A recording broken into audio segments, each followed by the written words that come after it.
25 August पासून ते 28 ऑगस्टच्या दरम्यान वर्धा, नागपूर, भंडारा, गोंदिया, चंद्रपूर, यवतमाळ तिकडं मात्र मुसळधार पडणार आहे त्या ज्या 4 जिल्ह्यात.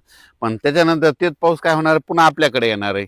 तर मग त्याच्यानंतर काय होणार आहे, वाशिम जिल्ह्यात एक चांगला पडणार आहे, हिंगोली जिल्ह्यात एक चांगला पडणार आहे, अकोला जिल्ह्यात पडणार आहे, अमरावती जिल्ह्यात पडणार आहे, बुलढाणा जिल्ह्यात पडणार आहे, परभणी जिल्ह्यात देखील असणार आहे, नांदेड जिल्ह्यात देखील असणार आहे, इकडे बीडकडे देखील असणार आहे, जालना जिल्ह्यात देखील असणार आहे, जळगाव जामोद देखील घाटाच्या खाली पडेल. त्याच्यानंतर इकडं पैठण, नेवासा, कोपरगाव, शिर्डी, संभाजीनगर, फुलंब्री, कन्नड ह्या परिसरामध्ये राहणार आहे.